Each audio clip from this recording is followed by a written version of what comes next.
김정은의 1호 열차를 움직이는 호텔로 비유하기도 해요. 그 안에 없는 게 없어요. 일단은 아까 제가 자꾸 노래방 얘기했잖아요. 노래방이 있어요. 오, 노래방. 영화 감상용 대형 스크린 시설이 갖춰져 있는 영화관 칸도 있어요. 거기에 뭐 응접실, 연애실, 회의실은 기본이고 이 기차 안에 식당 칸에는 셰프가 탑승을 해 있어서 러시아 음식, 북한 음식, 일식, 프랑스식, 스위스 요리 등 어떠한 요리도 주문하면 다 갖다 줄 수 있는 안 나가도 되겠다. 전문 레스토랑 못지않은 식당 칸이 딱 구비가 되어 있습니다. 대박이다. 우리 복은 제기밥에 쪽잠을 잔다 그래놓고 주먹밥 먹는다. 진짜 너무 화가 난다. 요즘 제일 관심 가지고 있는 거 그게 뭡니까?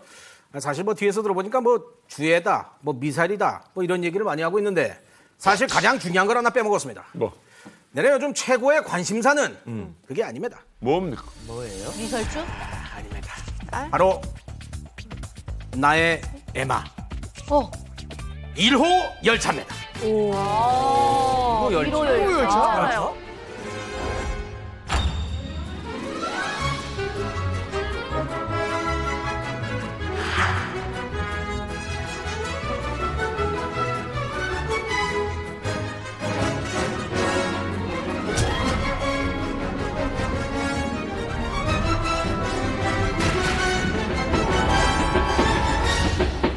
북한에서는 사실 1호를 북한에서 김부자밖에 못 쓰는 거잖아요. 맞아요, 맞아요. 열차. 근데 1호 열차면은 김정은 전용 열차라는 거예요? 맞습니다. 종민 씨 말이 맞아요. 북한에는 다 1호가 붙어요. 뭐 1호 도로도 붙고, 뭐 1호 뭐 전용 과일도 붙고, 열차에도 1호 열차가 있어요.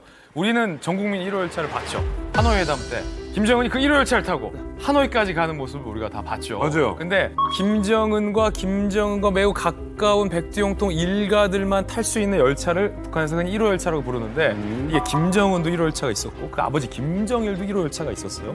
그런데 자세히 보니까 김정은 위원장이 사용하는 1호 열차는 옛날보다 좀 많이 업그레이드 된 것 같아요. 재밌다. 근데 아니 북한에서는 이거 말고도 1호가 들어가는 게 굉장히 많지 않아요? 진짜 많아요. 엄청 많죠. 뭐 북한에서는 1호자 들어가는 거는 뭐 상품에, 식품에도 있고 사람에도 있고 다 있는데 1호소도 있을까? 1호소? 글쎄요. 1호소도 있지. 않을까요? 식용. 네. 식용에 들어가는 게 있는데 그 가장 대표적인 게 1호 사진이라고 해가지고 북한에서 1호 사진 부류가 있습니다. 그렇다고 해서 뭐 몇천 명이 찍은 데서 그거는 1호 사진은 아니고요. 1호 사진이라고 하긴 하지만 주변에 몇 명 그리고 또 또는 단독 이렇게 찍으면 이제 1호 사진이라고 합니다. 근데 제가 궁금한 게 있는데 종민 씨한테 네네. 1호 배우라는 것도 있을까요? 1호 배우? 원픽. 나의 원픽이면 1호 배우가 되는 게 아닐까? 김부자의 원픽. 인민배우, 뭐 인민배우 이런 거 아니에요? 1호를 연기하는 배우? 맞습니다. 북한에 이제 김일성, 김정일, 김정은 이런 사람들 기억하는 사람. 내가 1호 배우구만.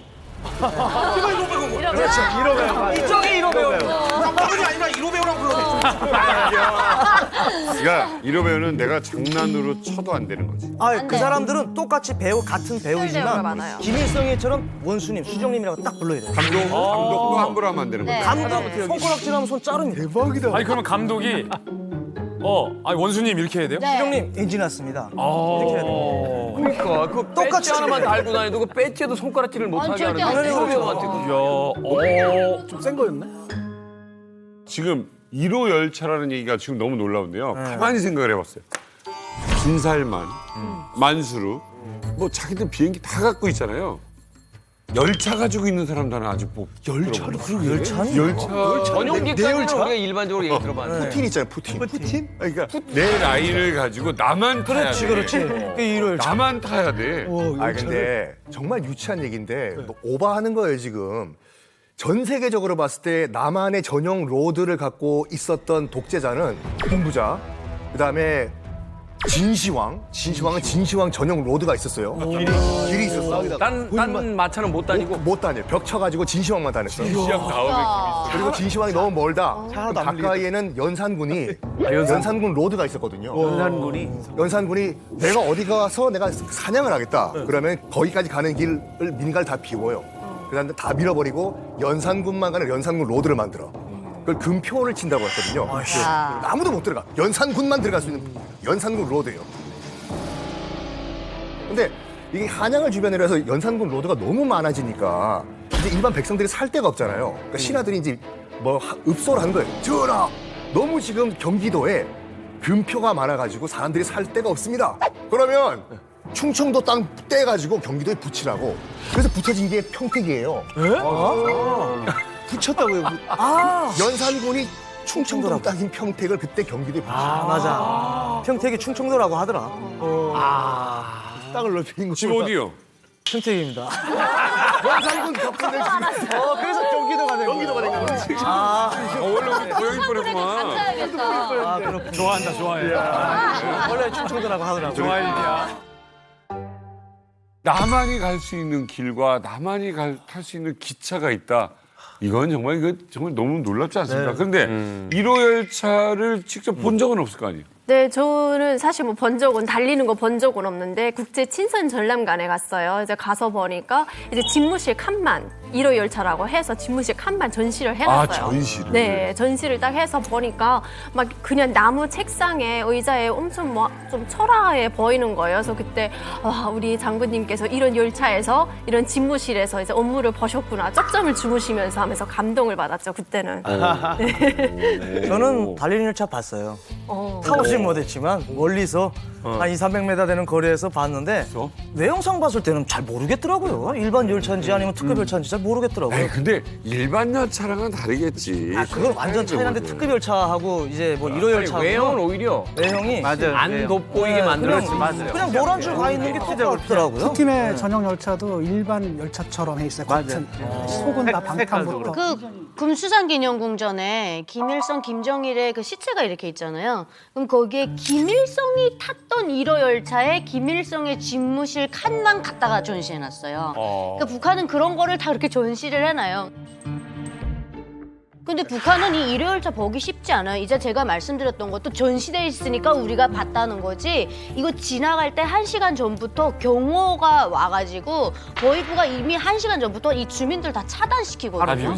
우린 볼 수가 없어요. 그러니까 접근 자체가 안 되다 보니까 먼 발치에서나 보면 보지 못 봐요. 아니 근데 그건 좀 이상한 이야기인 것 같은 게 1호 열차인지 모르게 겉면은 평범하게 만들어 놓고 1시간 전부터 와서 기차역에 접근 못하게 하면 아예 뭐 누가 봐도 1호 열차인데. 북한의 그 외형에 있는 열차는 1호 열차밖에 없어요.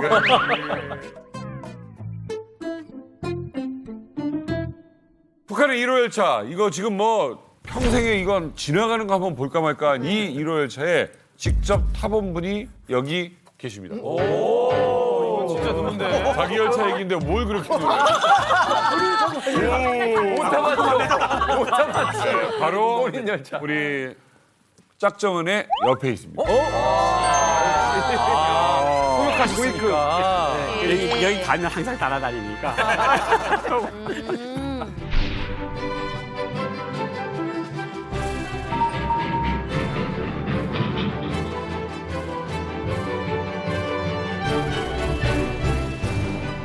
북한 외교관이라 그래서 다 타는 것도 아니고 장관이라 그래서 다 타는 것도 아닙니다. 그 행사에 동원되는 측근들만 탈 수 있는 1호 열차가 있고 김일성 때부터 있었고 김정일, 김정은 하면서 점점 업그레이드 돼서 지금 오고 있는 거죠. 그러면 사실 이 고위급이라고 해서 막 다 탈 수가 없는 거예요? 아니에요. 그렇죠. 그게 이제 저는 1988년도 9월 달에 이른바 공화국 창건 40주년 기념 행사를 했는데 아프리카의 그 아퍼볼타라고 지금은 부르키나파소라고 이름을 바꿨는데 그게 블레즈 콤파오레라는 대통령이 왔어요. 김일성이 여름에 더울 때는 향산이나 백두산 향산가 있었어요. 묘향산을 향산이라고 그러는데 김일성이 먼저 향산에 가서 쉬고 있다가 이제 대통령을 글로 데리고 오라. 그래서 그 기차를 타봤는데 올 때 갈 때 그 기차를 2번씩이나 타봤는데 뭐 그때는 정말 영광스럽게 이게 그럴 것 같아요. 수령님이 타는 기차구나. 그런데 저는 그 안에 기차를 타도 간부들은 김일성이나 김정일이가 호출을 안 하면 다른 칸을 가볼 수가 없어요. 아니고 다른 칸을 못 가봅니다. 그러니까 거기에 기차가 한 15양, 한 15개쯤 되는데 기차가 너무 무겁고 기니까 앞에서 하나 끌고 뒤에서 하나 밀어요. 디젤 기관차가. 뒤로 미루는데 이제 거기 들어가서 처음에 보여준 게 응접실. 이게 응접실입니다. 근데 응접실에 이제 부간방을 통과해야 응접실에 갈 수 있어요. 책상하고 소파 이제 김일성이가 사무를 보는 그러니까 각종 전화기들이 몇 대 있고 그리고 그 다음 칸 침대 칸입니다. 침대 하나밖에 없습니다. 수령님 침대인데 킹 사이즈도 아니고 킹 사이즈보다 더 큰 뭐라 그러죠. 어쨌든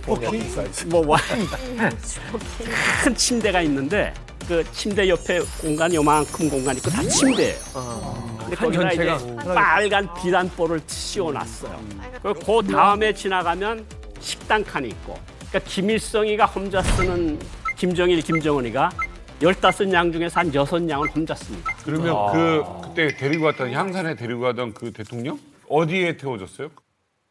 그 대통령은? 대통령은 수령님이 잠자는 바로 그 침대에 누워서 갔죠. 여러분들 대우를 해준 거예요. 그러니까 저한테 그 모든 칸들을 배워준 게 대통령이 하나 오면 책임 부관을 하나 임명을 합니다. 그럼 책임 부관이 데리고 다니면서 여기는 응접실, 여기는 침실, 여기는 목욕탕, 여기는 회의실.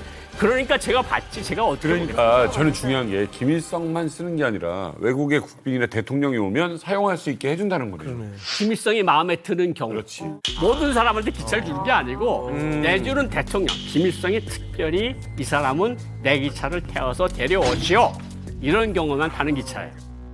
또 당시에 또 김일성이 그 아프리카에 많이 공을 들이고 그렇지, 공 많이 들여. 그러네. 이 1호 열차는 호위사령부에서 관리를 합니다. 그 기관사도 다 이제 호위사령부 소속인데 열차 뭐 정비공 같은 경우 네. 직급이 어떻게 될 것 같아요? 호위사령부 중자 상자들입니다. 중저 상자요? 예, 중자 상자. 우리로 말하면 중령, 그 이상이죠. 그렇게 예우를 해주니까 탈북민들이 1호 열차 관련해서 근무했다 온 사람들이 거의 없습니다. 그 정도로 그 베일에 쌓여 있거든요. 그래서 제가 볼 때는 1호 열차 기관사 같은 경우는 아마 직급이 완스타 정도 되지 않을까. 왜 그러냐 하면은 김정은이 그 벤츠 타고 다니지 않습니까? 네. 전용 차량 운전수 기사 직급이 뭐냐 하면 완스타입니다. 완스타. 장성급이 운전을 한단 말이에요? 그렇죠. 그러니까 그 전용 차량 운전수는 또 중자 상자급 기사가 또 별도로 있습니다. 그러니까 이제 저 김정은 운전할 때만 그 사람이 하고 나머지는 중자 상자급 또 전담 기사가 그 사람 운전을 해주는 거예요. 열차는 아무튼 간에 보통 사람은 운전할 수 없게. 그렇죠. 그러니까 이제 완스타가 1호 열차 이게 단순하게 어떤 성능이라든지 보안, 무슨 방탄 이런 것뿐만이 아니라 내부가 굉장히 저는 아까 그 태양궁전에 뭐 김일성이나 김정일이가 탔던 그 기차의 내부가 굉장히 소박하게 전시되어 있다고 하는데 그거는 대외 선전용인 거 같고 실제로 그렇지 않을 것 같다는 생각을 하게 되는데 어떻습니까? 그 내부 인테리어는. 그러니까 지도자의 그때 지도자에 따라 조금씩 취향에 따라 달라지긴 하는데 제가 탔던 김일성 열차는 이게 푹신푹신한 카펫, 푹신푹신한 카펫을 깔아놨고 그다음에 이제 가구는 대체로 이탈리아제, 그다음에 샹들리에는 체코제, 그리고 밑에 바퀴 있죠.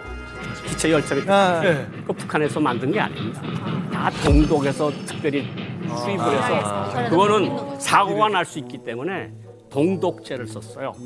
그리고 위에 밑에 바닥부터 이건 폭탄 터져도 괜찮게. 김일성 때죠. 김일성 때. 근데 그게 점차적으로 계속해서 변화되는 건데 이 노양산 친선전란간에 갖다 놓은 거는 그냥 소박하게 만든 걸 갖다 놨을 뿐이에요. 옛날에 안 그래요. 스탈린이 이제 줬다는 그거 같아요.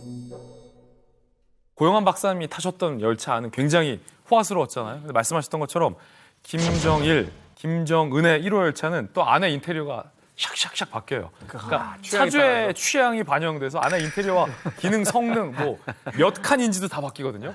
그래서 북한 1호 열차의 변천사를 그래? 아주 희귀한 자료예요. 희망감 아니면은 웬만해서 다 못 봐.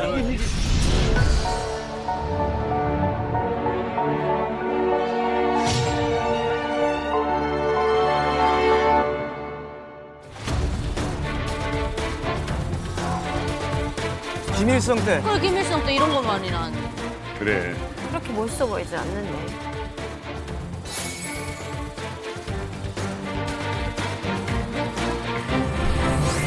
자, 지금 대리석이 등장하죠, 갑자기. 오 쇼파. 쇼파가 있네. 단소파. 조명입니다. 간접 조명. TV, 벽걸 TV. 벽걸. 노트북. 아, 이리등편이네요. 이성장.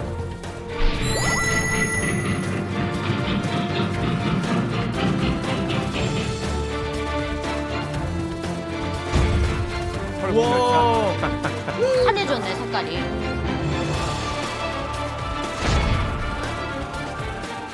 쇼프 색깔 맞아지고 빨간색이. 색상도 이쁘네.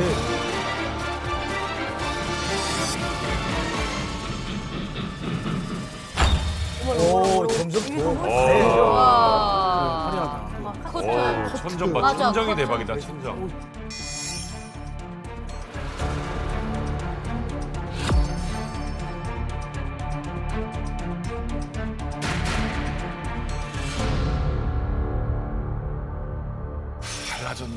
많이 달라졌어요. 완전 달라졌네. 김일성 때는 이렇게 빨간 거나 초록색이나 카펫 같은 종류를 좋아했고 나이 든 사람이라.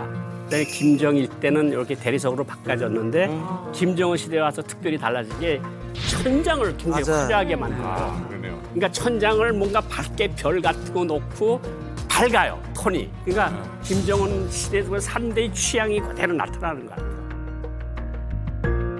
그리고 할아버지 때는 전체적으로 하얀 톤이었는데 지금 보시면 조명이 약간 핑크톤. 예. 핑크톤이 쫙 나요. 그리고 아까 영상에서 보셨듯이 소파도 상당히 핑크색 톤의 소파를 쫙 도배했던 걸 볼 수 있어요. 핑크빛이 좀 많이 돈다. 화사해졌다. 아, 이건 아내와 딸들의 영향도 있고. 그런 걸 수 있지. 맞아, 맞아. 취향이. 그런 걸 수 있어요.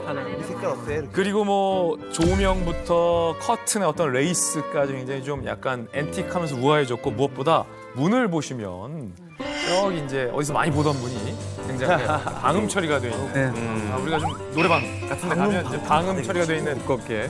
벽이 있죠. 지금 방음도 그렇고 약간 보안에 굉장히 신경을 많이 쓸 것 같다라는 생각이 드네요. 그러니까 아마 별별 이제 그 도청하고 뭐하고 뭐 미국이 못 들어오고 뭐 이런 게 있으니까 또 그 내부에서의 소리에도 굉장히 민감한 것 같아요. 그러니까 아버지인 김정일은 대리석을 깔았다고 했잖아요. 네. 아버지 김정일의 기차를 보면 소리가 다 튀는 구조예요.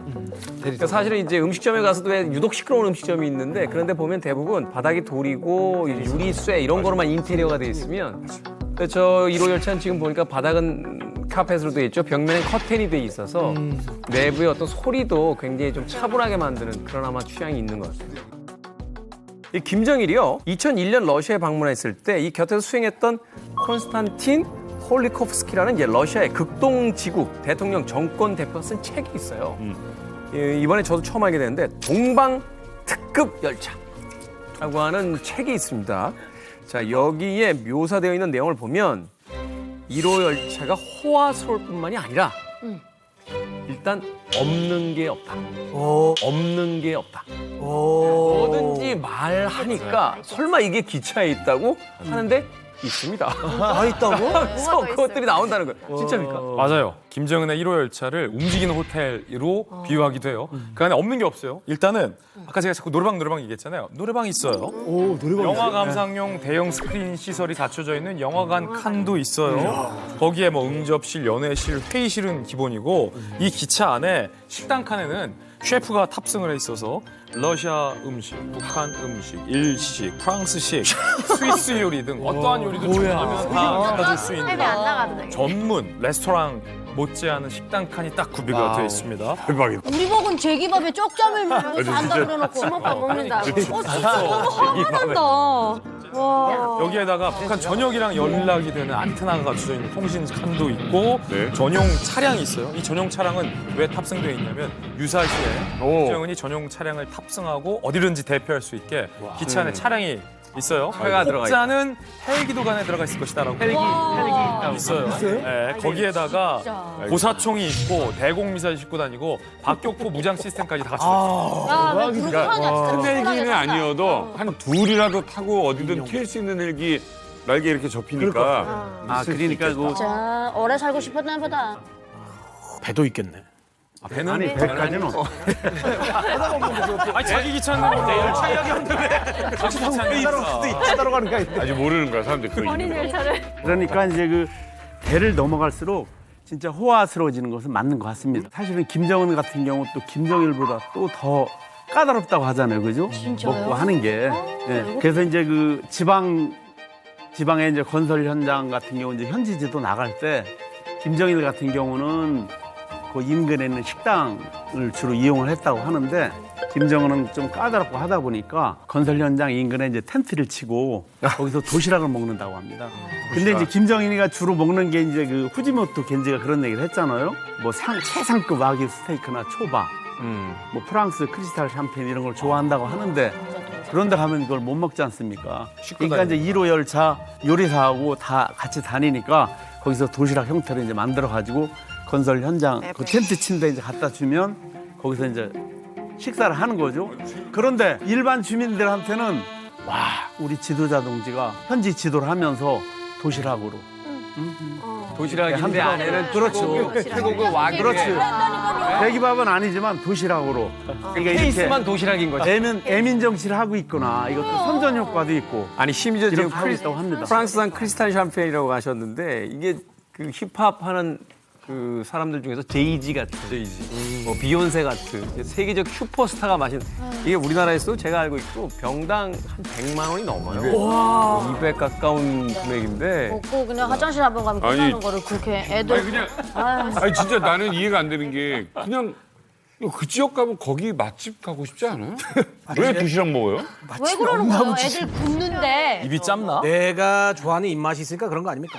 내 이 입맛이 맞아떨어져야 컨디션이 좋아야 또 우리 인민들을 다 잘 돌보기 때문에 그런 거 아닙니까? 인민들은 배고픈데. 내가 여기 편들고 있지. 의심 아닐까 의심? 두려워서? 아니, 그런 것도 없잖아요. 하노이 갔을 때 기차 타고 갔잖아요.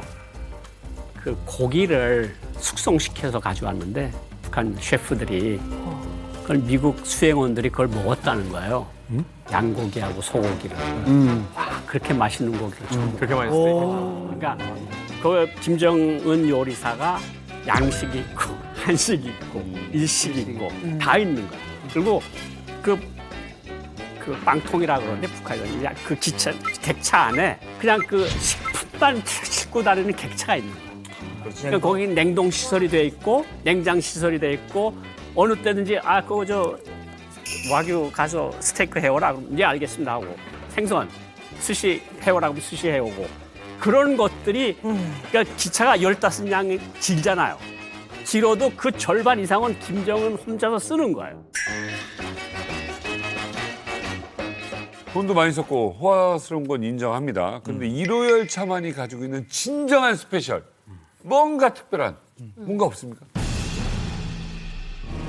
그건 바로 의료시설입니다. 네? 그건 바로 의료시설입니다. 네? 병원 맞아.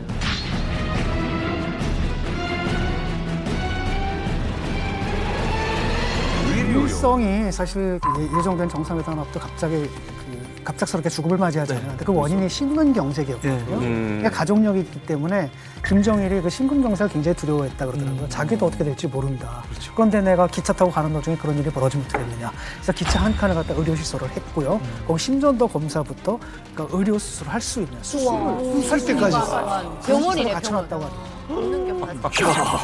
병원이 움직이는 병원. 그러니까 말 그대로 정말 설국열차네요. 병원. 와, 이 기차 안에 그런 게 있다고? 수술이 가능한 칸이 있다고?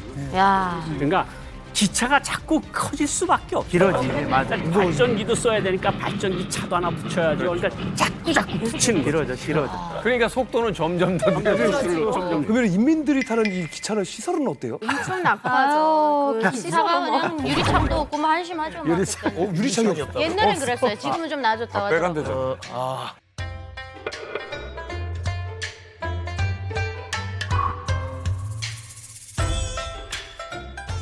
북한의 열차는 전기로 가잖아요. 전기로 가죠.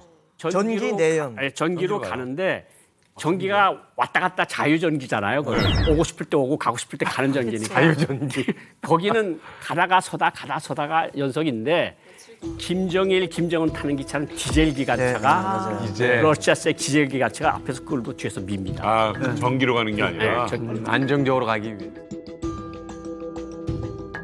아니 근데 듣다 보니까 뭐 다들 뭐 내 1호 열차를 다 타본 것 같습니다.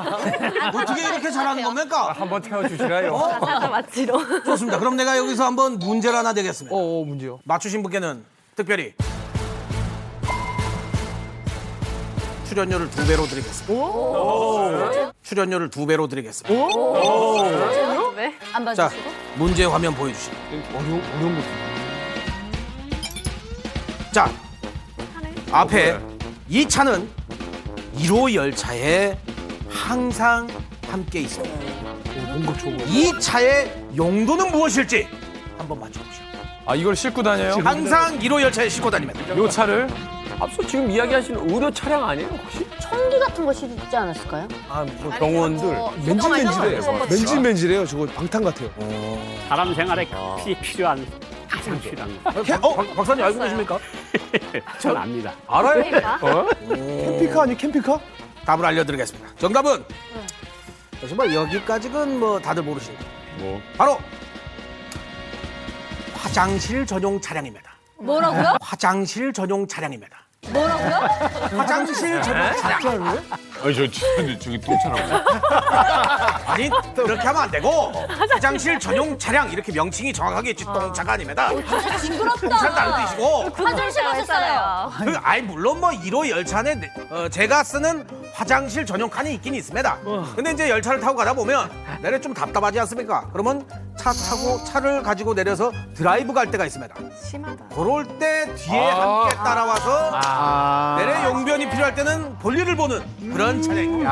와 이거는 나는 우리나라 대통령도 있을 줄 모르겠다는 생각을 지금 잠깐 했어요. 화장실 써야 되니까. 그 운전사는 무슨 죄야 그러면? 저희가 아이들끼리 이런 얘기를 했거든요. 김 부자만 다녀가면 거기가 혁명 전적지가 돼가지고 이렇게 비가 세워져요. 그럼 저희가 정말 궁금하니까 그럼 장군님이 다녀가시다가 시를 하시면 거기도 전적지가 되느냐 이런 얘기를 농담으로 했었거든요. 근데 그럴 일이 없는 거네요. 한편으로 또 이해가 되네. 이동식 화장실. 화장실이 어떻게 보면 가장 위험하잖아. 가장 위험하기도 하고 네. 저게 비밀이기도 해요. 그렇죠. 그렇지. 저 사람이 어디 가서 뭘 뿌리고 다니는 거를 어떤 사람이 와서 집어가면 그 사람 질병이 다 나오는 거예요. 그렇죠. 그럼 맞아. 지금 전 세계가 저 건강에 집중하고 있습니다. 그리고 신인데 신이 어디 가서 뭘 꺼내놓고 시를 볼 수는 없는 거 아니에요. 그렇지. 안 보이게. 그렇죠. 그러니까 저 차는 기관차에다 싣고 다니고 어디 갈 때 저거 차가 꼭 쫓아다니는 거예요. 용변차가. 그 사람이 갑자기 뭐 와규를 너무 많이 먹어서 뭐 이상한 일을 당할 수도 있는 거 아니에요. 조선의 왕도 이게 분명히 같이 다녔을 거라고요. 그렇죠. 그렇지. 그렇게 있을 거예요. 그럼. 그러니까 저게 매화틀. 그 김일성이, 김정일이, 김정은이가 보는 거기 같은 소변대에서 보는 사람은 없어요. 그럼. 당연히 그건 거기서만 그 사람만 보는 소변대고 전용. 그 사람만 보는 좌변기예요. 그러니까 그거를 가지가지 한다. 거기서 어떤 것까지 하는가 하면요. 이렇게 나오잖아요. 그러면 샘플이 모아져. 그렇지. 샘플이 모아져가지고 거기에 봉화진료소 같은 병원에 가요. 그래서 건강을 항상 체크를 해. 이 사람이 당이 얼마 나오고 뭐가 얼마 나오는가. 그런 모든 복합적인 아주 특수한 차량이라니까. 저 똥차가 아니고. 오히려. 대단하다. 근데 저 차량 외에도 전용 화장실로 보이는 초소 같은 건물이 언론에 포착된 적이 있거든요. 그러니까 2017년 화성 14형 발사 성공 현장인데 한번 보시죠. 저 뒤에 누가 보초 쓰고 있죠. 네. 그러네. 화장실 보초. 저 박스가 화장실이거든요. 1호 변소. 네. 1호 변소. 2018년 그 남북 정상회담 때도 김정은이 그 전용 화장실을 갖고 왔거든요. 세팅한 거지. 그래서 이제 그 국가 원수의 그 건강은 이게 국가 기밀 사항이기 때문에 거기서 나온 모든 용변들을 다 수거해서 가져갔다고 합니다. 심지어는 이제 담배 폈을 때 담배 꽁초까지. 타액이 DNA가 있죠. 교수님께서 담배 꽁초까지 수거해 간다고 했잖아요. 실제 그런 사례가 있습니다. 북한에서 이제 김만유병원이라고 있는데 일반 주민들은 김만유병원 가기 어렵죠. 뭐 조금 그래도 간부급 대상들이 가기 때문에 거기에 의료 시설이 들어와 가지고 김정일이가 거길 돌아봤대요. 돌아보다가 김정일도 흡연을 했으니까 뭐 병원이든 뭐든 가리지 않고 담배를 폈는데 부관들이 끝나고 가면은 담배 핀 횟수하고 담배 꽁초 대수를 따진대요. 네, 담배 꽁초를 딱 맞는 피고 떨어뜨리면 그걸 다 수거해가지고 가서 분석을 한답니다. 몇 대를 폈는데 몇 대가 있다 이렇게 보고를 해야 되는데 계산과 편 대수하고 담배 꽁초가 하나가 안 맞는 거예요. 그래서 비상이 걸렸답니다. 그래서 김만유병원을 김정일이가 단임 코스로 싹 다 뒤졌대요. 야. 근데 그거를 대놓고 얘기를 못 하잖아요. 병원에 와가지고 장군님이 담배 꽁초를 찾습니다라고 말을 못 하니까 그냥 비밀리에 다 퇴근시키고 팍 찾는데 못 찾았다는 거예요. 너무 답답하니까 김만유병 원장이 물어봤대요. 부관한테 도대체 뭘 찾냐고 하니까 처음엔 이야기 안 하고 있다가 찾고 찾다가 못 찾으니까 장군님이 담배 꽁초가 없어졌습니다. 혹시 나오면 얘기해 주십시오. 그렇게 된 거예요. 그러니까 그 원장이 서랍을 척 열더니 설마 하얀 종이에 탁 싸가지고 담배 꽁초를 자기가 보관. 가보예요, 가보. 그렇지. 담배 꽁초. 장군님께서 피신 담배 꽁초 하고 보관을 해놓은 거예요. 그러다가 이 부관이 그걸 보고 너무 반가워가지고 야, 이 사람들이 못 찾으면 큰일 나거든요. 그렇지. 그게 그 안에 다 들어가 있기 때문에 그래서 가져가가지고 또 분석을 했대요. 진짜 장군님께 맞는지 아닌지 거짓말할 해가지고 수도 있으니까. 이 사람한테 선물이 나오는데 뭐 그때 당시에는 우리 북한에서 살던 사람들은 상상도 못할 진짜? 금강산 담배 박스로 그리고 이제 북한에서 우린 뭐 통절이면 북한에서 뭐 깡통 하는데 재밌다. 그런 선물들이 그냥 하나씩 또 와가지고 이 사람 뭐 담배 꽁초 하나 때문에 선물은 물론이고 일리 있다고 봐요. 맞아요. 담배 꽁초는 아닌 게 아니라 그건 실제 몸에 닿았던 물건이에요. 아 당연히 그렇죠. 아니 근데 담배 꽁초는 별것도 아니에요. 왜? 또 있어요? 오픈 케이스가 있어요. 그 오픈 케이스가 뭐냐면 1972년에 이제 이우락 당시 중정부장이 박정희 대통령의 밀명을 받고 이제 평양에 가서 김일성을 만납니다. 네. 이우락 부장 가기 전에 유언 남기고 청산가리 캡슐 갖고 가요. 여차하면 거기서 깨물어 죽겠다. 이야. 떠나기 전에 박정희 대통령이 떠나는 이우락 중정부장을 불러요. 부탁을 하나 해요. 인자 가서 소변 보기 전에 소변기 그 휴지로 좀 닦아오라고. 왜? 김일성이 소변을 봤을지도 모르니까 샘플 갖고 오라고. 이 명령을 해요. 그때 당시 대단한 거죠. 그러니까 그만큼 이 상대 적성국의 지도자의 건강 상태가 상당히 중요한 건데 얼마 전에 왔던 또 빈쌀만 우리 왕세자님 명동에 있는 엘모 호텔을 통째로 빌리셨지 않습니까? 인테리어를 이슈였죠. 네. 인테리어까지 다 바꿨다. 인테리어까지 싹 다 바꾸고 호텔 인테리어를 바꿨어요. 특히 싹 다 갖고 왔어요. 이제 빈살만이 그 L 호텔을 통째로 빌린 다음에 떠났어요. 이제 방한 일정 마치고. 근데 이틀을 더 빌렸어요. 왜 빌렸을까? 청소하려. 청소하느라고. 그렇죠. 요원들이 와가지고 머리카락 하나까지 다 아니 진실입니까 이게? 진실이에요. 빈살만의 생체 정보를 한국에 남길 수가 없다. 지문도 땄겠네요. 다 닦았어요. 필요하죠. 북한도 악수하고 손 바로 닦는데. 김정은의 호화 열차를 얘기하고 있지만 이 호화 열차를 또 뛰어넘는 호화 열차 전용 열차를 갖고 있는 사람이 현재도 있어요. 또 있어요? 북한 아니죠? 북한 아니에요. 오 하나 더 있다니까 다행이다. 깜짝이야. 그렇습니다. 바로 블라디미르 푸틴. 블라디미르 푸틴. 전용 열차입니다. 역시. 전 세계에서 적이 가장 많으신 분. 그렇죠. 이건데.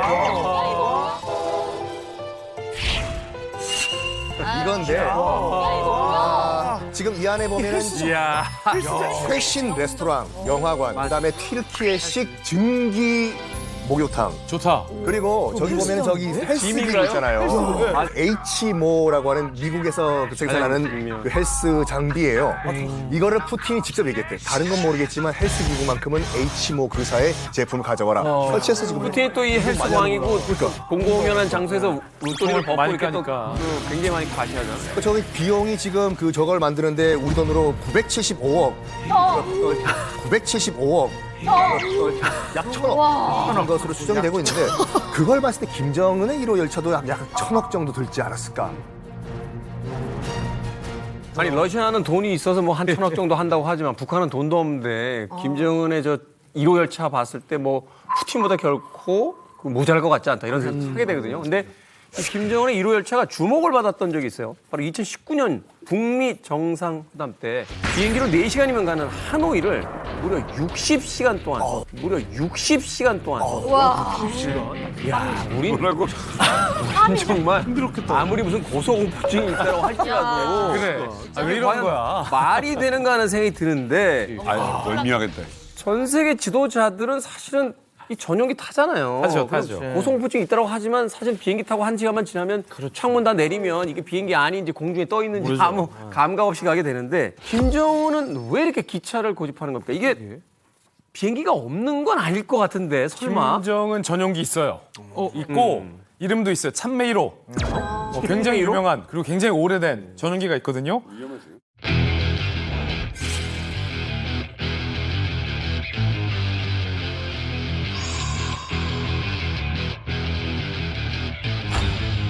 아 이거예요? 좋은데? 에어포스 은?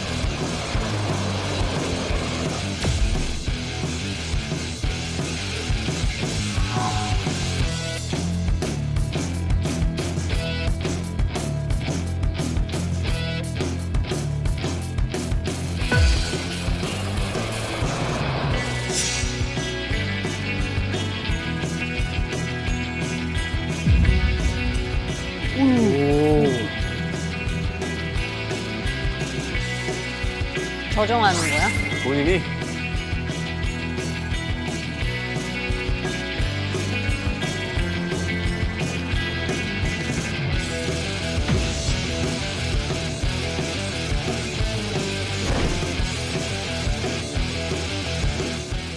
인류신이라 그래서 지금 전 세계 지금 운항되는 게 4대밖에 없는데 어머나. 그중에 북한에서 고려항공에서 2대 쓰고 그다음에 저기 1호기, 2호기. 야, 쓰질 않아. 그러니까 사실은 나오게 비행기 그러니까 이렇게 운전하는데 잠깐은 할 수 있는 거죠? 아, 그럼요. 그 보통은 이제 이륙하고 착륙이 어렵지. 위에서야 뭐. 항공사고의 거의 대부분이 이착륙 시에 나지 일단 올라가면은 굉장히 여러분들도 아마 체험 비행하면 딱 하늘에 딱 떠가지고 딱 보드에 딱 되면 한번 해보실래요? 이거 요크를 딱 줍니다. 그러면 북한 주민들은 이제 그 장면을 보고 와 우리 원수님은 그렇지, 대단한 장군님과는 다르다. 왜냐면 뭐 김일성이나 특히 김정일은 비행기를 많이 안 탔기 때문에 비행기도 타고 하니까 북한 주민들도 그냥 원수님은 비행기 타고 이제부터 다니나 보다 했는데 어느 순간부터 기자님 말씀하신 것처럼 할아버지 아버지처럼 다시 기차 타고 다니더라고요. 그러게요. 처음에 그러니까 스위스에 유학 갔다 와서 들어와서 계속 잡혀 있었잖아요. 그러니까 비행기를 얼마나 타보고 싶었겠어.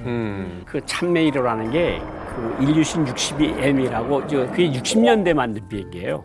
그 비행기가.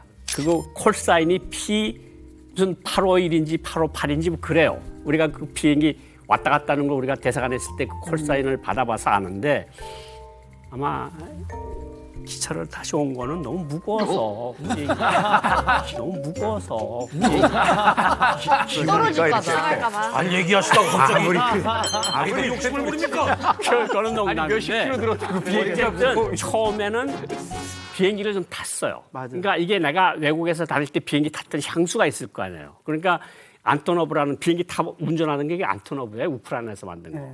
우크라이나에서 만든 비행기를 운전해보고 자기가 해보고 하다가 역시 할아버지 아버지가 안 탄 이유가 있다. 나도 이게 안전성을 위해서 60시간이라도 하노이에 그냥 기차 타고 가지 뭐.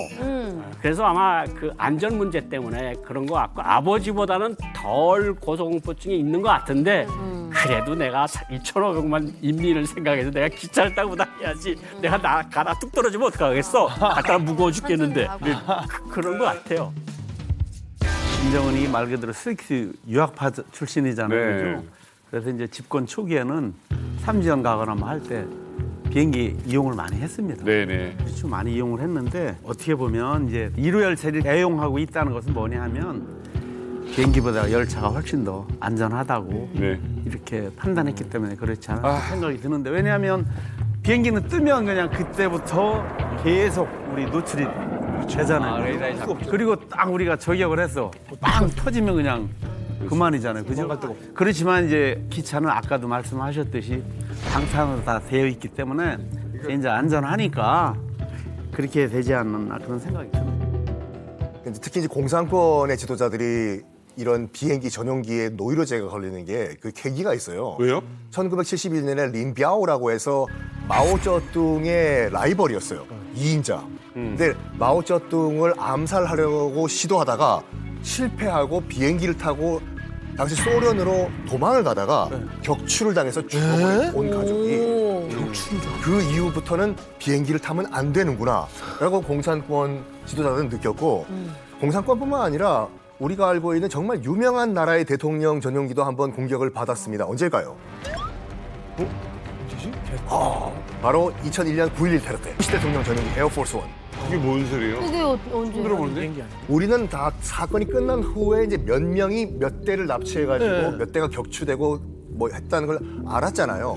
근데 9.11 테러가 딱 터지고 지금 뉴욕에 있는 무역센터가 지금 무너지고 있다라는 소리를 들었을 땐 테러범이 몇 명이고 몇 대가 더 앞으로 납치가 될지 아무도 몰랐어요. 그때 부시 대통령이 이제 플로리다의 그 지방 순찰을 손실을 가했던 상태였는데 학교에서 아이들을 수업을 하고 있었죠.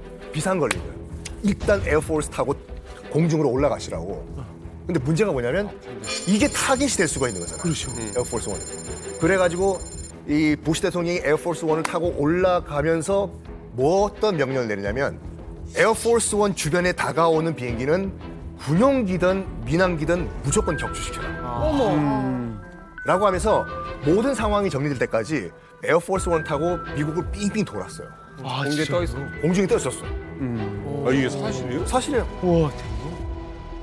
근데 이제 에어포스 원 같은 경우에는 이게 거의 그 공군기 수준이거든요. 여러분들 딱 보면 미사일 날라오면 플레어 터뜨리잖아요. 이런 거라든지 온갖 시설이 다 갖춰져 있습니다. 화생방 시설, 그다음 전자계 펄스, 뭐 적외선 교란기 등등 해가지고 거의 공군기 회피 기동이 가능할 정도 그 등치 그런 정도의 걸 갖고 있는데 아까 봤죠 일루신 이걸 어떻게 믿습니까? 그리고 일루신은 그 특히 이제 소비에트 시절에 만들어진 민항기들은 고장이 안 나도 이게 사실 좀 많은 사고가 있었던 비행기예요, 사실. 또 하나는 이제 기차로 가는 게 굉장히 역사적일 수가 있거든요. 그러니까 스탈린이 얄타 회담 갈 때, 포츠담 회담 갈 때, 역사적인 회담을 나눌 때 그걸 타고 갔거든요. 근데 자기 간에는 이제 미국하고 베트남에서 이제 단판 승부를 하는 거잖아요. 역사적 회담이라고 생각했을 수도 있습니다. 사회주의권에서 기차의 역사는 굉장히 중요하잖아요. 뭐 레닌부터 시작해서 다 그 대륙을 이제 기차를 타고 이동들을 했었으니까. 사실 1호 열차는 그 스탈린이 김일성한테 선물로 준 겁니다. 근데 이제 그래서 김일성이 그걸 타고 다녔고요. 이 1호 열차의 사용 방식은 마오쩌둥한테 배운 것 같아요. 마오쩌둥이 이제 전국을 중국 전체를 돌아다니면서 기차로 돌아다녔거든요. 그러니까 숙식을 기차에서 했어요. 기차에서 자고 기차에서 먹고 인민들한테 이미 이렇게 이미지가 박힌 겁니다. 열차 그러면은 인민사랑. 그러니까 현장 지시하러 다니는 거거든요. 그러니까 인민사랑 이렇게 되니까 일종의 상징이 된 거고 실제로 그런 얘기를 하더라고요. 들었는데 뭐라 그러냐면 얘 내가 하도 이걸 많이 타고 다니니까 내가 올해 집에 들어가면 밖에 나온 것 같고 여간에 온 것 같고 여기 이 열차 안에 들어오면 집에 온 것 같다 이렇게 얘기를 하고 근데 그 얘기가 의미하는 바는 내가 이만큼 인민을 사랑한다는 얘기예요. 뭐 김정일뿐만 아니라 김일성이까지 올라가서 김일성이도 열차 타고 동유럽 나라들 2달 동안 돌아다닌 적이 있거든요. 김일성이도. 김정일이는 더했죠. 1965년도에 그 인도네시아 자카르타 수레자 회의 갈 때 김일성이하고 딱 비행기 한번 타보고 그다음에 비행기 탄 적이 없거든요. 그러니까 그 동유럽 소련 갈 때 22박 23일 기차 타고 시베리아 횡단열차 시베리아를 거쳐서 모스크바에 간 적도 있거든요. 그러니까 그 대를 이어 열차 사랑이 이어지는 거예요. 네.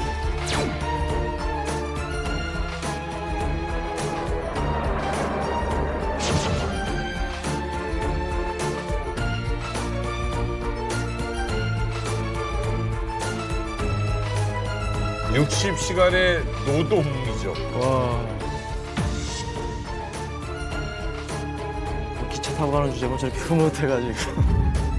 이보다 더한 사람이 있었으니 바로 김정일. 우리 아바이 못 이기지.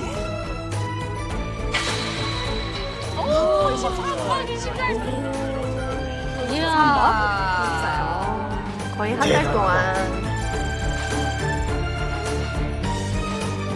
그냥 9시간이면 가는 곳이에요. 이야, 동안은 힘들었겠다.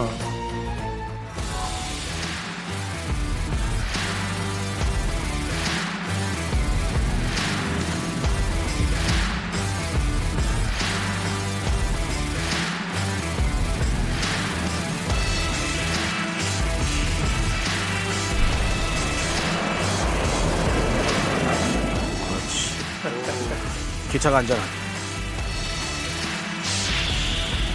겁쟁이 김부장. 아니 그 기차를 왜 이렇게 좋아하는 거예요? 그러니까 그 김정일이가 그 기차를 좋아하는 것도 있지만 제가 볼 때는 고소공포증 때문에 우리 뭐 정부 당국에서 다 그렇게 이제 파악을 하고 있었는데 그래서 이제 그 당시에도 푸틴이 원래 내 전용기를 줄 테니까 그걸 타고 와라 그렇게 했는데 김정은이가 거절을 했다고 합니다.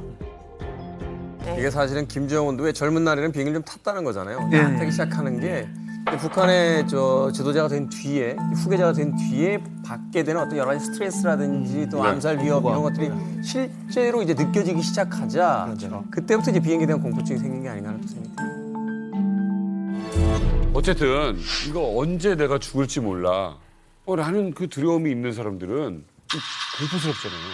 이거 아무튼 대비를 철저히 했을 거 아닙니까? 그렇죠. 김정은이 이제 하노이 갈 때 찍은 사진 거기에 이제 나타나는 그 기차를 보게 되면 그 길이는 우리나라 그 차량하고 크게 다르지가 않습니다. 길이는 똑같은데 무게가 저게 57.6톤이 나가거든요. 그러니까 우리나라 차량보다 10톤이 더 나가는 거예요. 그럼 그 10톤의 무게가 뭐겠냐라는 거죠. 그 방탄이라는 거예요. 장갑을 했다는 거고 그렇기 때문에 저기서 밑에 대전차 지뢰 같은 게 터지고 또는 이제 RPG라 그러죠. 그런 거 맞아도 견딜 수 있게끔 만든 거죠. 야, 10톤이면 많이 차이 난다. 제가 있을 때는 사신고사총을 2대를 설치한 열차가 따로 있었다 그러는데 지금은 전착식 대공 미사일을 메고 다니는 친구들이 타고 있다 그래요. 그러니까 친위대가 보통 한 100명 정도. 보기에도 묵직해요. 보기에도 묵직하고 기관총 하나는 그 유리창문이 다 막는다 그래요. 그건 친위대가 직접 이야기를 해줬으니까 그 밑에 터지는 거 뭐 이런 걸 막는 거랑 해서 그거 다 체코제나 동독제 들여다가 다 그런 거 한 거거든요. 그러니까 언제 뭐가 어떻게 날아올지 모르니까 그냥 사방 두껍게 할 건 두껍게 하고 밑에 두껍게 하고 그냥 온갖 짓을 다 하고 다니고. 근데 지금 방탄 열차랑 방탄 그 차량을 얘기하고 있는데 정확한 재원은 솔직히 아무도 몰라요. 그 공개하면 안 되죠. 두께가 몇 센치고 나와 있지만 몇 센치일 거다예요. 이게 20cm다라고 공개가 되면 21cm를 뚫을 수 있는 총을 개발하면 돼요. 그렇죠. 그렇죠. 김정은 1호 열차 관련해서 북한에서 뜨는 핫한 화두가 따로 있어요. 뭐예요? 김정은의 전용 역을 건설하기 시작해요. 네, 저는 역사. 특히 북한 전역에 위치한 특각에다가 김정은을 위한 전용 역 스테이션을 이제 만들기 시작하는데 최근 북한이 만들고 있는 김정은 전용 역의 위치가 북한의 대표적인 휴양지 중 하나인 함경남도 함흥시 소재의 마전 해수욕장 인근에 김정은 전용 1호 역 스테이션을 건설하고 있어요. 궁금하지? 궁금하지? 아이고, 어떻게 생겼는지 또 제가 취재해 왔잖아요. 사진 보시죠. 보시면 아무도 없어. 김정은 전용 역이다 보니까 시설이 고급스럽고 깨끗하고 벽은 반짝이는 대리석으로 돼 있고 바닥도 굉장히 깔끔한 대리석 소재로 돼 있고 위에 천장에 이제 매립식 조명이 설치되어 있는데 전기가 부족한 와, 북한의 이건 진짜 역에 모르겠다. 이렇게 많은 LED 조명이 들어온다. 라는 것은 사실은 엄청난 호사스러운 일이죠. 이게 건설 중인 김정은의 전용 스테이션 1호역입니다. 진짜. 이거 진짜예요? 나 진짜 믿을 수가 없어. 이게 오롯이 다 김정은 위원장 동지 한 사람을 위해서 지은 거예요. 그러니까 이게 침착하다 진짜. 진짜 믿을 수가 전용 없어. 기차역까지 지금 생긴 거 아니에요? 가라티. 이거 전기도 없는 거 힘든데 너무 오바 아니에요? 그냥 이렇게까지 해야 돼? 아니, 그 한번 들어보시라고요. 예. 진짜. 우리 한국에서도 보면 그 코요테처럼 유명한 아이돌들도 보면 막 사진 찍히고 막 파파라치한테 막 당하지 않습니까? 그렇지. 사실 저랑 우리 주에도 북조선에서는 굉장히 유명한 셀럽입니다. 그렇지. 그러니까 어떻게 우리 인민들하고 같이 역사를 같이 쓰겠습니까? 안전하게 저희만을 위한 역사를 그래서 만든 겁니다. 아니 그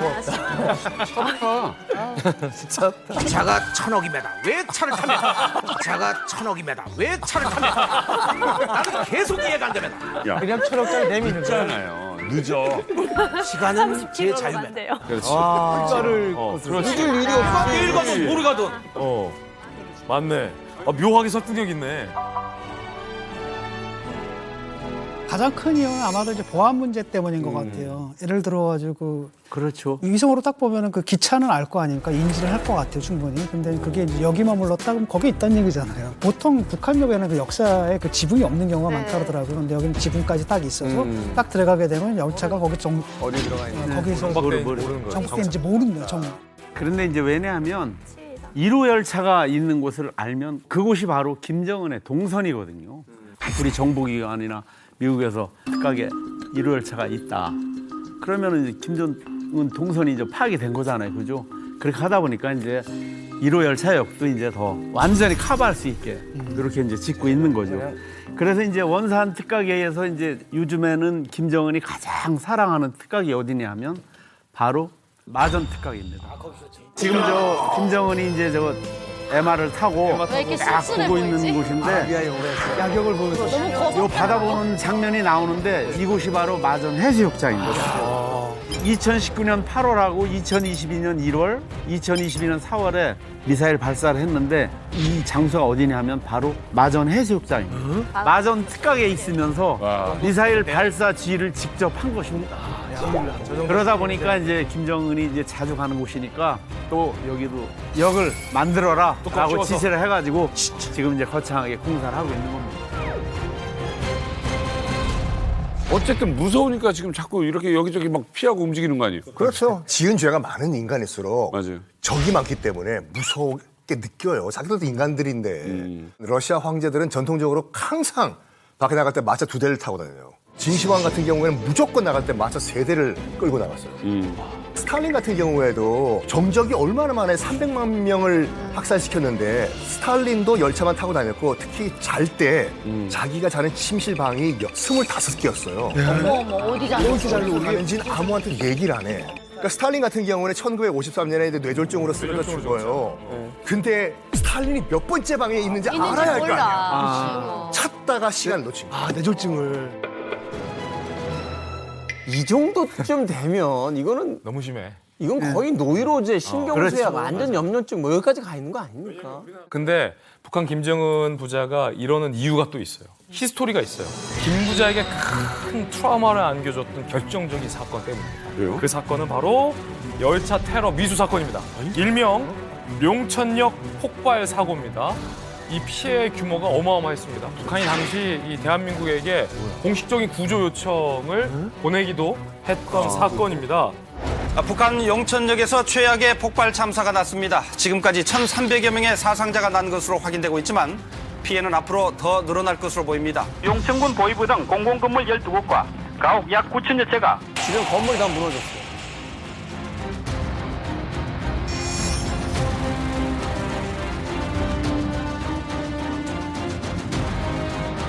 북한이 난리가 났었지 뭐.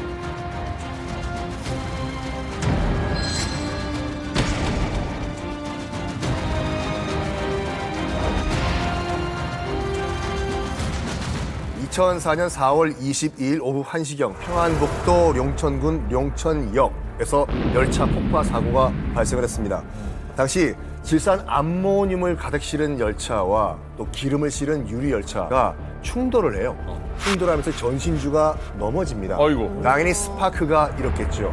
그 스파크로 인해서 기름을 가득 실은 유리 열차에 불이 붙습니다. 그러면서 대규모 폭발로 이어지죠.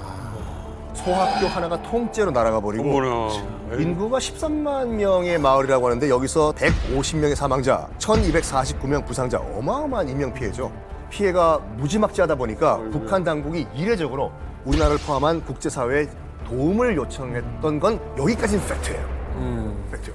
안 그래도 이제 또 북한이 또 권한의 행군 거치면서 아무래도 또 힘든 시기가 계속 생길 때였거든요. 근데 이때 이제 폭파 사건으로 이제 주민들이 막 힘들어하고 충격에 빠져 있고 또 이제 열차 안에 학생들도 있었다는 이야기가 있더라고요. 그러니까 이제 엄마가 밤새 우시고 가슴 아파가지고 뭐 그랬던 기억들도 있어요. 사실은 이게 그냥 단순한 열차 충돌로 인한 우발적인 폭발 사고냐 아니냐를 두고 말이 많았어요. 당시에 이 폭발 사고가 있기 몇 시간 전에 어떤 열차가 지나갔냐면 김정일의 1호 열차가 중국에서 귀국해서 용천역을 통과했어요. 김정일 1호 열차가 통과하고 나서 몇 시간 뒤에 곧바로 용천역에서 폭발 사고가 났어요. 첫 번째.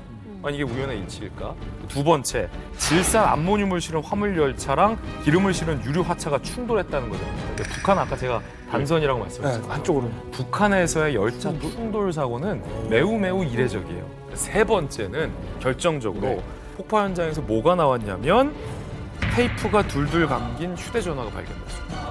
그래서 그때 당시 이 휴대전화를 원격 기폭 장치로 활용해서 무언가 폭발 테러를 시도했다라는 의혹이 일파만파 일었고, 그때 당시 그럼 김정일은 이걸 어떻게 받아들였냐? 나에 대한 암살 미수로 여겼어요. 그래서 그때 당시에 휴대전화 사용을 그때 당시에 아마 북한 전역에서 다 금지시켰을걸요.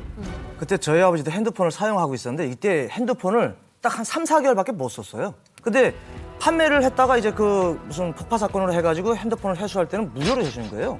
그러다 보니까 저희 아버지도 막 삐졌던 기억이 있는데, 후에 제가 이제 보위부에 있으면서 이런 자료들이 있거든요. 보니까 그게 이제 이 영천역 폭파 사건은 김정일이를 암살하기 위한 이제 핸드폰으로 기폭 장치로 사용했다는 뭐 이런 내용들이 암살 시도가 있었다라고 되어 있더라고요. 그런데 이게 사실은 이제 어떤 사건이 나면 음모론이라는 건 당연히 개입할 수밖에 없는 것들이긴 합니다만, 전문가들 의견이 있었을 거 아닙니까? 이거 정말 김정일의 암살 시도로 봐야 됐던 겁니까?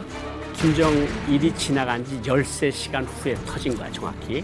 김정일 열차가 지나가면 모든 매뉴얼이 있다고.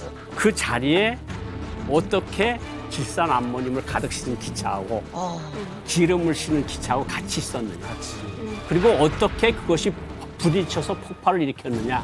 그리고 기폭 장치로 이용됐던 핸드폰이 있었고, 모든 상황을 보면 우연 같지는 않아요. 그러면 분명히 뭔가 시도가 있었다. 그렇게 볼 수 있는 거죠.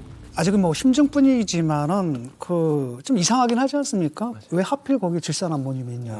왜 하필 또 유주차가 있느냐? 또 왜 하필 또 거리로 지나갔느냐, 김정일은? 이렇게 되니까 우리나라에서도 비슷한 사고가 있었거든요. 뭐냐면 이리역 사고라고. 어마어마해. 크게 싸가지고 난리가 난 적이 있었는데.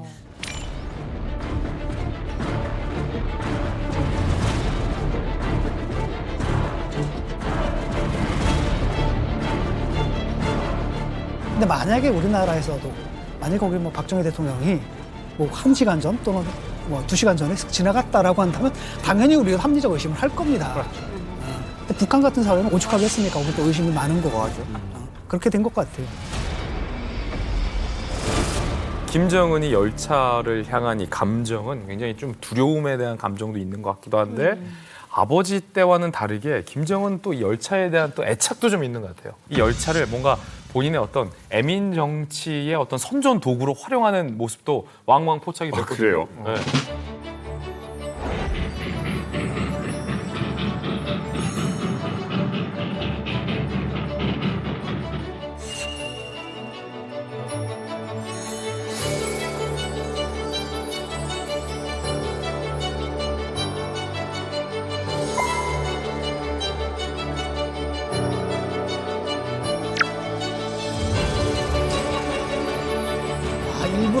일부러. 박대희 기자.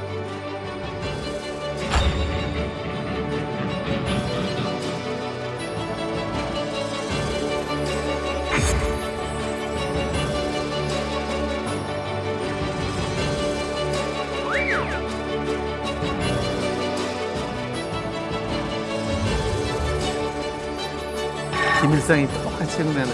진짜 이것도 다 김일성 따라.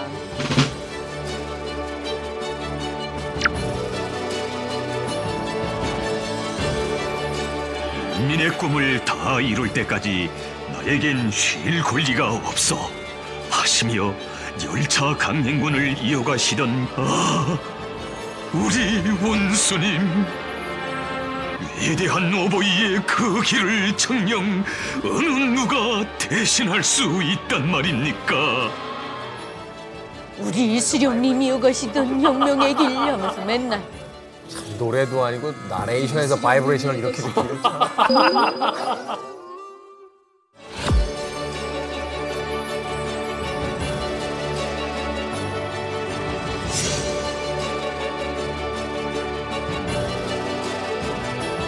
북한 매체를 통해서 본 어떤 김정은의 열차를 탄 모습들은 대개 다 열심히 일하는 모습들을 공개합니다.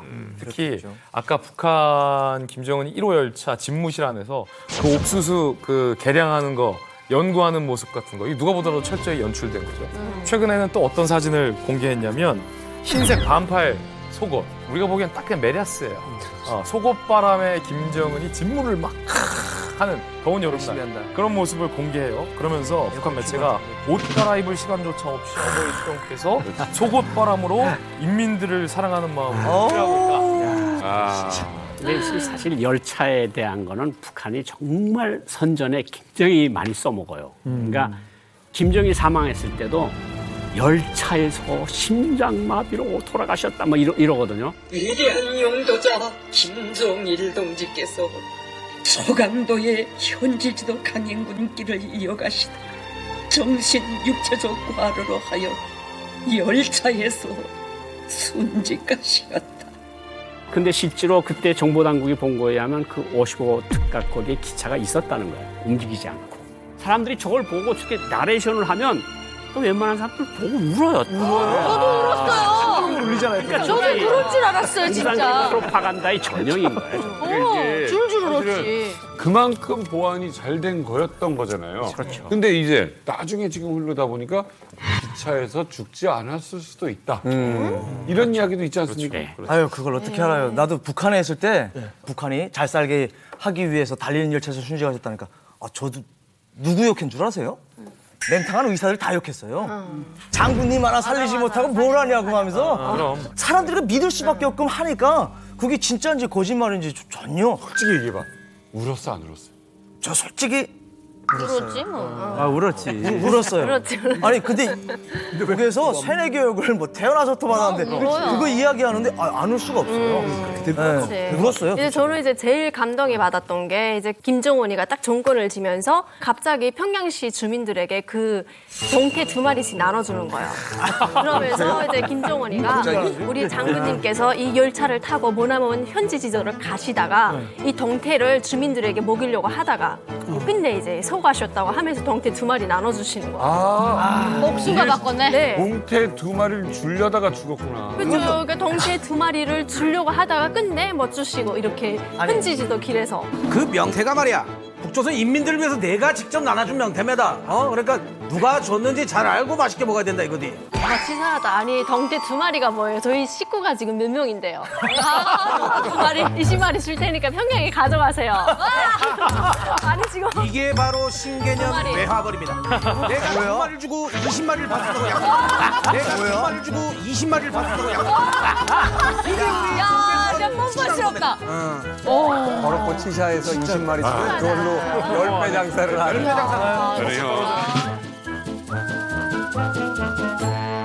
아니 근데 이 북한에서는 통제가 되잖아요. 뭐 북한 주민들도 뭐 이렇게 통제할 수 있고 할 수가 있는데 중국, 러시아, 뭐 베트남까지도 가야 되는데 그럴 때는 어떻게 통제를 해요? 해외에서 김정은의 1호 열차가 지나갈 때 해외에서도 현장을 통제할까 안 할까? 퀴즈입니다. 이거 재밌다. 해외에서도 해외에서는 통제할까 안 할까? 한다. 중국에서는 해주는 신용 정도는 해줄 것 같고 근데 그래봐야 역주변. 실제 사례가 있습니다. 2019년 2차 북미 정상을 위해서 열차 타고 하노이로 갔잖아요. 북한 김정은의 1호 열차가 중국 단둥에 가까워지니까 아주 흥미로운 광경이 중국 현지에서 포착이 됐습니다. 뭔데요? 압록강 철교가 거기 있잖아요. 네. 1호 열차가 압록강 철교로 지날 때쯤 이 압록강 철교 인근의 중리엔 호텔에서 투숙객을 받지 않습니다. 그리고 나서 그럼 미리 묵고 있었던 투숙객은 그럼 어떠냐? 어떡해? 나가주십시오. 방 빼주십시오. 그리고 투숙객을 내보내는 게 목격됐고 거기에도 못 믿어서 1호 열차가 보이는 방, 커튼들을 다 닫아놓는 조치까지 취했던 게 목격이 됐습니다. 이야, 저 너무 민폐다. 한 가지 더 웃기는 게 뭐냐면 김정일이가 처음에 83년도에 중국을 가잖아요. 중국을 갔는데 북한 측에서 요구한 게 우리 후계자가 가니까 100m에 하나씩 당신의 공안을 세워달라. 열차 가는데 중국 애들이 평양주 중국에서 그 중국 공안 다 동원해야 된다. 안 되니까 그래서 마지막 협의를 온 게 쌍안경으로 볼 수 있는 거리에 한 명씩 세우겠다. 그래서 중국 측에서 그렇게 합의를 봤대요. 그러니까 중국 사람, 북한 사람들만 밑에 보는 게 아니라 중국 사람, 러시아 사람 다 밑에 오지 말라 보는 거지. 그러겠다 진짜. 왜 이렇게 중국이 예우를 갖춰주는 겁니까? 조금 다르긴 해도 어쨌든 공산당이 죽어 있는 나라니까 그리고 할아버지 때부터 맺어온 그 지도자들 사이의 인연이 있잖아요. 그러니까 중국이 그래도 김정은이가 뭐라 그러면 거부를 못하는 것 같아요. 그러니까 그냥 시끄러운 전쟁이긴 해도 그래도 그냥 봐줄 만큼 봐주자. 그러니까 예우는 아주 잘해줘. 그런데 이렇게 뭐 식량을 100만 톤씩 준다 이런 짓은 안 하는데 그래도 김정은 기분에 맞게끔 경호나 이런 거는 중국이 철저히 해주는 거예요. 사실은 뭐 중국의 주석도 북한에 갈 일이 있으니까 서로 그런 면에 있어서 서로 어떤 예의를 갖추고. 그러네. 북한 주민들이 오늘 방송분을 뭐 USB든 뭘 통해서 본다면 기가 막힐 것 같아요. 그렇죠. 몰랐던 뭐 김정은 일가에 대한 배일에 쌓였던 그 북한 주민들이 알게 된다면 좀 배신감을 느끼겠죠. 예. 인민행 열차, 북한은 인민행 열차라고 해요. 누가 보고 뭐 무슨 특수 열차라고 하지 않습니다. 그 열차를 타고 24시간 자지도 않고 인민들을 위해서 다닌다고 선전선동을 했는데 알고 나니까 뭐 고아주도 이제 1,000억이요? 야, 양심도 없지. 이게 북한 열차가 굉장히 열악하잖아요. 같은 동포로서 안타깝잖아요. 근데 우리나라에서 지금 무궁화호가 많이 노후화가 됐습니다. 그래도 지금도 운행하잖아요. 딱 보면 북한 열차보다 한 100배는 좋아요. 만배 좋아요, 만배. 우리나라가 이 노후된 무궁화 열차를 이제 다 없애요. 그래서 새로운 무궁화 열차로 교체하는데 그 교체 비용 예산이 8천억이에요. 근데 그 운행 정지되는 아직도 쓸만한 많은 무궁화 기차 어떻게 할까요? 다 폐차예요. 북한이 김정은이 조금만 핵무기 조금만 미사일 도발 욕심만 내려놓으면 그 폐차 그냥 갖다 버리는 무궁화 기차 북한 주민들한테 풀어주고 우리가 철도 깔아주면 북한 주민들 편리하게 이거 목 잘리고 팔 잘릴 위험 없이 편안하게 무궁화호 탈 수 있거든요. 우리 갖다 버리는 기차인데? 우리가 여행 자유로까지는 바라지 않는데 우리가 서울에서부터 도라산에서 만약에 통과만 하겠다. 우리가 거기서 유럽으로 가는데 서지 않겠다. 주민들과 부딪히지 않겠다고 해서 만약에 통과만 되게만 해도 북한은 돈을 벌어요. 그래서 돈 들어요.